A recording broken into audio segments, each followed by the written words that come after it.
All right, so we are going to make a flower or hand holding of flowers just like in Vincent van Gogh's picture.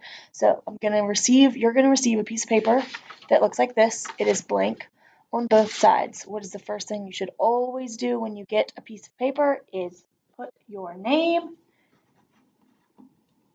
and your class code.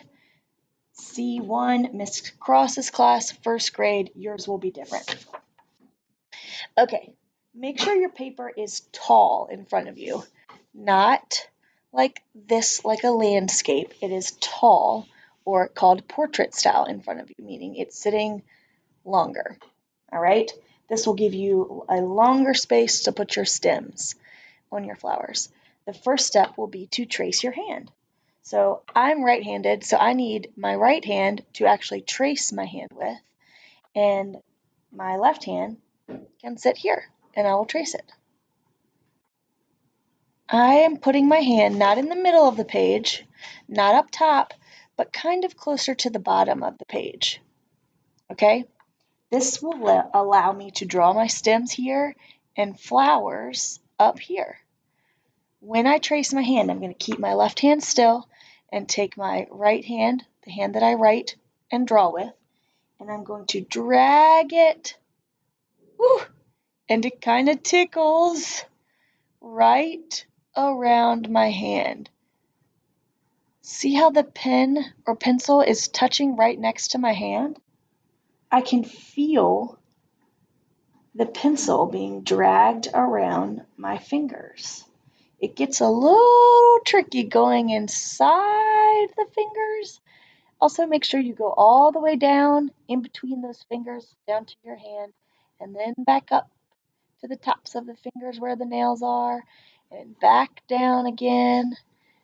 Ooh, it really does tickle. I'm trying hard to keep my left hand still where my right hand traces. Right around the hand. And I'm going to go all the way to the edge of the paper. I'm not going to just stop right here.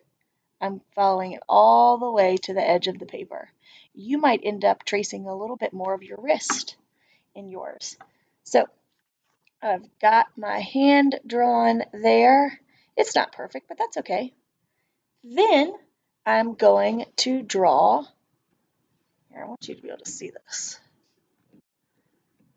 Now I'm going to draw the stems. So I'm going to make sure the stems are coming out of the pinky of my finger, or it's coming out of the top and going towards the top of the page. Okay, so I'm going to draw a stem coming out, and you decide how many flower stems you want. I'm going to do 3. You could have 3, 5. Maybe you're holding a whole bunch of flowers. Maybe you're holding one big fat one. I do think the more flowers you have, the prettier this will look. But also, if you have too many flowers, the paper could look really busy and you might not love how that looks either. Okay, so I've got my 3 stems, but look, they look like they're growing out of the pinky. So my hand is actually going to kind of be overlapping some of the stems.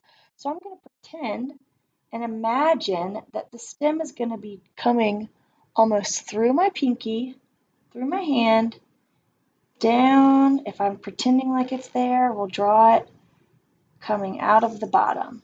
And I'm going to do the same thing with this one. So see how it's like my hand is going over top of the stem, as if the stem was actually behind my hand. So I'm not drawing the stem over top, right? Because that means the flower stem would be covering my hand. But we want it to look like the flowers are behind the hand, almost like you're holding it. So I'm going to erase that line. And if you do that, no problem. You could just erase the lines. Okay, so I'm going to stem going. We'll stop it because there's my fingers. We'll start it again because there's a little space. And then I'm going to pretend this stem's kind of going over here. Okay, great. Oh, I need one more. Do I draw it across that fingers? Nah. I'll make sure it's coming down here, and we'll have that one coming out like that. Okay? Then for your flowers, you can draw them any way you want.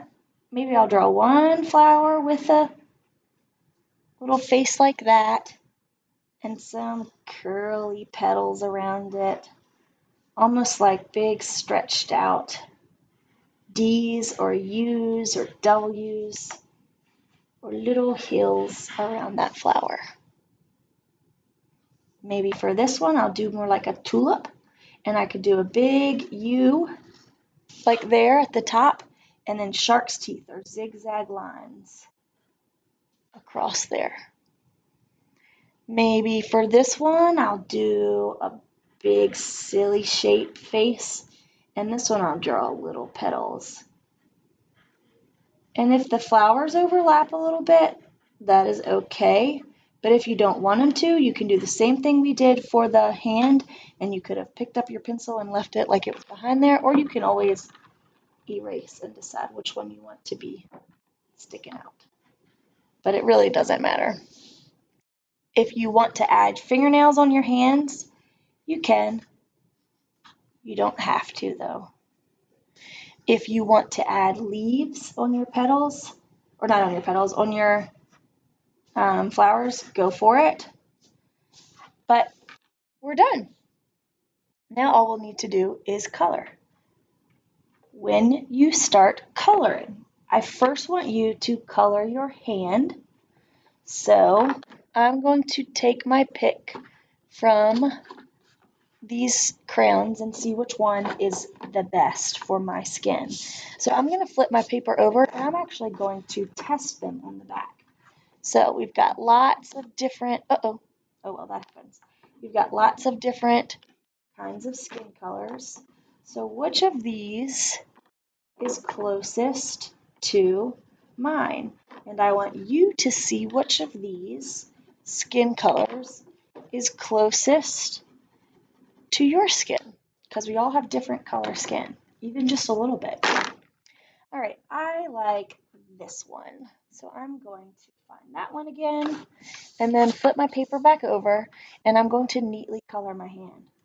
You don't need to rush at all. These should look really great, so take your time. And I'm going to color even in the same direction to make sure it doesn't look like I'm scribbling. And we kind of are going to be doing a lot of coloring, so you don't need to push hard. When you push hard, it really shows up like that. And when you push lightly or a little bit lightly, color is still there, but it saves your hand so much from getting tired. Okay, so back over, and you're going to color your hand.